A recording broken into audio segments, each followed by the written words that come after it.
Hi friends, இந்த வீடியோவில் வந்து ஒரு நான் ரிமூவல் பேட்டரி எப்படி சேஃபாக ரிமூவ் பண்ணுறது அப்படின்றத பார்க்கலாம். இந்த மாடலில் பார்த்தீங்கன்னா மேலே இருக்க டிஸ்பிளே ஓப்பன் பண்ணால் தான் வந்து பேட்டரி ஓப்பன் பண்ண முடியும். ஸோ டிஸ்பிளே ஓப்பன் பண்ணிவிடுங்க. பெரும்பாலான மாடலில் பார்த்தீங்கன்னா பேக் கேஸ் ஓப்பன் பண்ணாவே வந்து பேட்டரியை நம்ம பார்க்கலாம். ஸோ ஓப்பன் பண்ணிவிட்டு ஃபஸ்ட்டு வந்து பேட்டரி கனெக்டரை வந்து ரிமூவ் பண்ணிவிடுங்க. ரிமூவ் பண்ணிவிட்டு ஒரு ஸ்க்ரூ வச்சு, அதாவது ஒரு ஸ்க்ரூ ட்ரைவர் வச்சு இருக்கிற எல்லா ஸ்க்ரூஸையும் வந்து ரிமூவ் பண்ணுங்கள். ஃபஸ்ட்டு போர்டை நம்ம ரிமூவ் பண்ணி எடுத்துடணும், அதுக்காக தான் சொல்கிறேன்.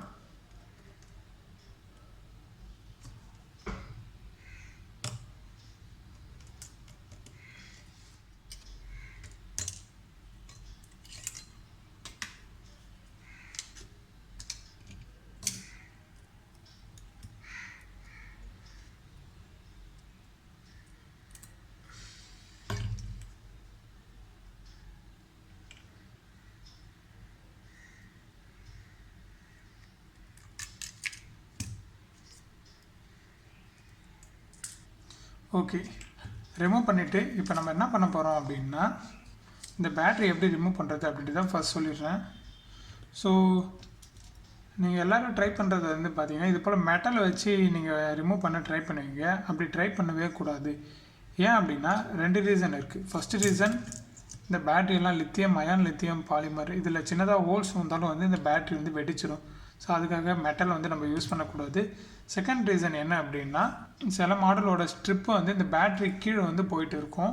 நீங்கள் இது போல் மெட்டலை யூஸ் பண்ணி எடுக்கும்போது வந்து அந்த ஸ்ட்ரிப்பு கட் ஆகிடும். ஸோ அதுக்காக இது போல் மெட்டல்ஸ்லாம் யூஸ் பண்ணவே கூடாது. பிளாஸ்டிக் ஓப்பனர் கிட்டு தான் வந்து நம்ம யூஸ் பண்ணணும். எந்த நேரத்திலலாம் வந்து நம்ம இந்த நான் ரிமூவல் பேட்டரி வந்து ரிமூவ் பண்ணுவோம் அப்படின்னா, இந்த பேட்டரி வந்து ஃபால்ட் ஆகிடுச்சு, வேஸ்ட் ஆகிடுச்சு, இது சேஞ்ச் பண்ணோம் அப்படின்னா நம்ம இதை ரிமூவ் பண்ணுவோம். சில மாடலில் பார்த்திங்கன்னா டிஸ்பிளே ஸ்ட்ரிப்பு வந்து இந்த பேட்டரிக்கு அடியில் வந்து போயிட்டுருக்கும். ஸோ அதனால் டிஸ்பிளே ரிமூவ் பண்ணணும் அப்படின்னா இந்த பேட்டரி ரிமூவ் பண்ணால் மட்டும்தான் டிஸ்பிளே ரிமூவ் பண்ண முடியும். அதுக்கு அடுத்ததாக பேட்டரியை பூஸ்ட் பண்ணும்போது சில மாடலில் பார்த்திங்கன்னா இந்த கனெக்டர் வந்து ரொம்ப சின்னதாக இருக்கும் இந்த ஸ்ட்ரிப்பு. அதனால் வந்து நம்ம அப்படியே எடுத்து நம்ம மல்டி பேட்டரி பூஸ்டரில் வந்து சார்ஜ் பண்ண முடியாது, பூஸ்ட் பண்ண முடியாது. ஸோ அதுக்காக இந்த பேட்டரியை ரிமூவ் பண்ணி அதில் தனியாக ஃபிக்ஸ் பண்ணி பூஸ்ட் பண்ணுவோம். ஸோ அந்த சமயத்திலலாம் வந்து நம்ம பேட்டரி ரிமூவ் பண்ணுவோம். இப்போ நம்ம பேட்டரியை ரிமூவ் பண்ணுறதுக்கு வந்து நம்மளுக்கு பிளாஸ்டிக் ஓப்பனர் வந்து தேவைப்படும். ஸோ என்கிட்ட இப்போதைக்கு பிளாஸ்டிக் ஓப்பனர் இல்லை. ஸோ அதனால் நான் இதே யூஸ் பண்ணிக்கிறேன்.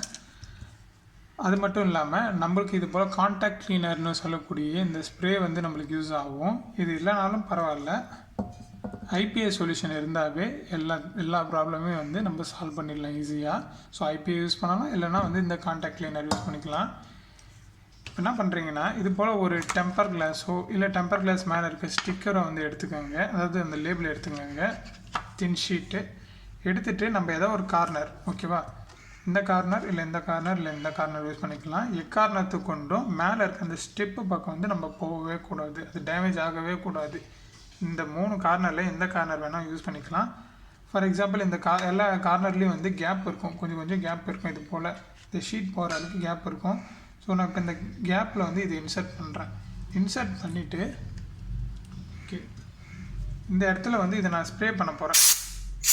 இப்படி ஸ்ப்ரே பண்ணும்போது என்ன ஆகும் அப்படின்னா, இந்த தின் ஷீட் வழியாக உள்ளே இந்த இது வந்து மூவ் ஆகி அங்கே இருக்க க்ளூ உள்ளே வந்து டேப் வந்து இன்சர்ட் பண்ணி வச்சுருப்பாங்க, டேப் வச்சு ஒட்டி வச்சுருப்பாங்க, அது எல்லாமே வந்து ரிமூவ் ஆகும். ஸோ இது போல் அடிச்சுட்டு வெயிட் பண்ணணும், ஓகேவா. நம்ம ஒரு 5 to 10 minutes வந்து வெயிட் பண்ணால் இது எந்த ஒரு டேமேஜும் இல்லாத அழகாக எடுக்கலாம். இது உடனடியே வந்து எவாப்ரேட் ஆகிடும். பாருங்கள், பட்டோன்னே எவாப்ரேட் ஆகிடும். இது எந்த காம்பவுண்ட்ஸ் மேலே பட்டாலும் எதுவுமே ஆகாது. ஏன்னா இது ஒரு க்ளீனிங் ஏஜென்ட்டு தான். நம்ம நார்மலாக வந்து பிசிபி போர்டே க்ளீன் பண்ணுறதுக்கு இதை வச்சு தான் க்ளீன் பண்ணுவோம். அதனால் இதனால் எந்த பாதிப்பும் கிடையாது. ஓகே,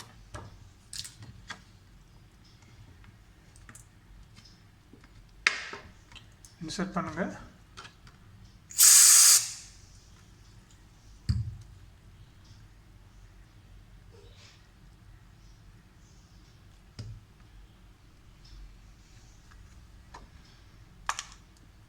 பார்த்தீங்கன்னா தெரியும், நான் ஒன்றுமே பண்ணலை. ஒரு சைடு வந்து ஆல்ரெடி வந்துடுச்சு. சும்மா வச்சுன்னு தான் இருந்தேன், ஒரு சைடு வந்து வந்துடுச்சு. இன்னொரு பக்கம் பார்க்கலாம்.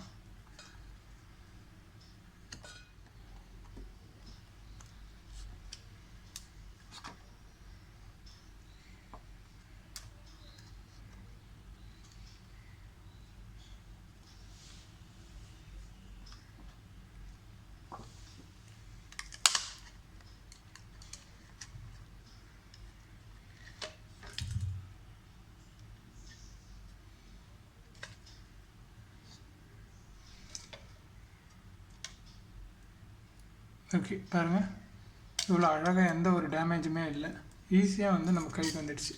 ஸோ நான் சொன்ன டேப் இது தான் பாருங்கள், லைட்டாக பெண்டு கூட இல்லை. பேட்ரியை நிறைய பேர் பார்த்திங்கன்னா ரொம்ப ஸ்ட்ரெயின் பண்ணி பேட்ரியை வந்து இது ஃபோல்டபுள் டைப்புன்றதால இந்த ஃபோல்டு பண்ணிலாம் எடுக்கிற அளவுக்கு கஷ்டப்பட்டு எடுப்பாங்க. ஸோ நம்ம சிம்பிளாக எடுத்துட்டோம், ரொம்பவே சிம்பிளாக எடுத்துட்டோம். பாருங்க, இந்த டேப் கம் டேப் சொல்லுவோம், இது உள்ளே இருக்கும். இதனால தான் வந்து பேட்ரி வரமாட்டுது, ஸ்ட்ரிப்பாக ஒட்டி வச்சுருப்பாங்க. ஓகேவா? ஸோ இப்போ இருக்கிற மாடல்லாம் பார்த்தீங்கன்னா இந்த பேட்ரி இப்படி இருக்குது அப்படின்னா, இந்த பேட்ரி எப்படி இருக்குது அப்படின்னா, இந்த இடத்துலையோ இல்லை இந்த இடத்துலையோ ஏதோ ஒரு சைடில், ரெண்டு சைடும் பார்த்தீங்கன்னா ஒரு சின்ன நம்மளுக்கு இந்த கம் டேப்புக்கு வந்து ஒரு கனெக்ஷன் பாயிண்ட் கொடுத்துருப்பாங்க, டேப் மாதிரி இருக்கும். அதை பிடிச்சி இழுத்தோம் அப்படின்னா, இப்படி ட்விசர் வச்சு பிடிச்சி ஃபுல்லாக இழுத்தோம், ரெண்டு சைடும் பிடிச்சி எடுத்துட்டோம் அப்படின்னா பேட்ரி வந்து அப்படியே கையில் இப்படி வந்துடும். ஸோ இது கொஞ்சம் ஓல்டு மாடல்ன்றதால அது மாதிரி கொடுக்கல. இப்போ இருக்க மாடல்லாம் பார்த்திங்கன்னா ரொம்ப ஈஸியாக இருக்குது. இதுவே ரொம்ப ஈஸி தான், அது இன்னும் ஈஸியாக இருக்கும். ஸோ இங்கே ரெண்டு ஸ்டிக்கர் வந்து கொடுத்துருப்பாங்க, அந்த ஸ்டிக்கரை பிடிச்சி நம்ம ஸ்க்ரோல் பண்ணி எடுத்தோம் அப்படின்னா பேட்ரி வந்து ஈஸியாக கையில் வந்துடும். ஸோ இப்படி தான் வந்து ஒரு அட்டாச்சு பேட்ரியை இல்லை நான் ரிமூவல் பேட்ரி வந்து ஈஸியாக வந்து நம்ம ரிமூவ் பண்ணணும்.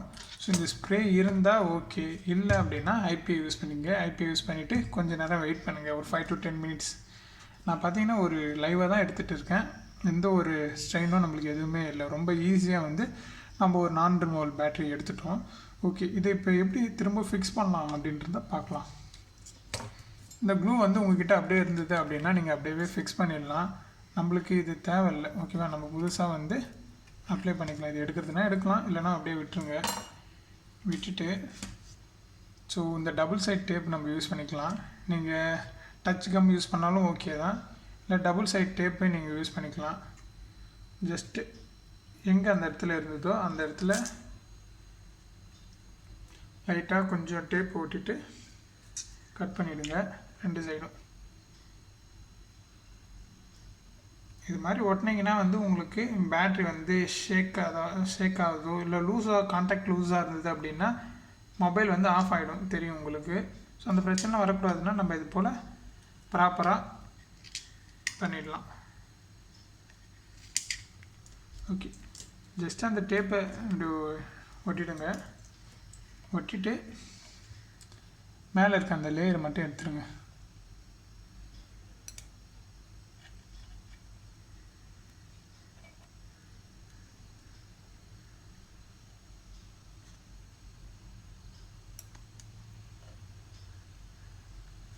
மேலே இருக்க அந்த லேயரை எடுத்துகிட்டு கரெக்டாக பார்த்து ஃபிக்ஸ் பண்ணிவிடுங்க. Okay, simple. ரொம்பலாம் ப்ரெஸ் பண்ணாதீங்க, லைட்டாக வச்சாவே ஒட்டிக்கும். ஸ்ட்ராங்கான அட்ஹெசிவ் க்ளூ தான் இருக்கும். ஸோ இப்படி தான் வந்து ஒரு நான் ரிமூவல் பேட்டரியை ஈஸியாக ரிமூவ் பண்ணிவிட்டு திரும்பவும் வந்து அதை ஃபிக்ஸ் பண்ணணும். ஸோ நீங்கள் நிறைய பேர் பார்த்துருப்பீங்க, ரொம்ப கஷ்டப்பட்டு இந்த பிளேடு ஸோ இது போல் டூல்ஸ், மெட்டல் டூல்ஸ்லாம் வச்சு உள்ளே இது பண்ணுவாங்க. நம்ம சிம்பிளாக ஒன்றுமே இல்லை, கான்டாக்ட் கிளீனர் இல்லை ஐபிஐ யூஸ் பண்ண போகிறோம். ஒரு தின் இது போல் ஒரு டெம்பர் கிளாஸை உள்ளே இன்சர்ட் பண்ணி ஸ்ப்ரே பண்ணிடலாம். ஸோ இந்த ஸ்ப்ரே வந்து இங்கே படுறதால எந்த ஆபத்தும் கிடையாது, உங்களுக்கு நல்லாவே தெரியும். இது வந்து நம்ம பிசிபியில் டைரெக்டாகவே அப்ளை பண்ணி க்ளீன் பண்ணுவோம். ஸோ அது வந்து இந்த போர்டில் மேலே படுறதாலேயே எந்த பிரச்சனையும் வராது. உங்களுக்கு அப்படியே பயமாக இருந்தாலும் இது எல்லாத்தையும் ரிமூவ் பண்ணிவிட்டு நீங்கள் ஸ்ப்ரே பண்ணி அழகாக ஈஸியாக ரிமூவ் பண்ணிவிடுங்க. So thank you.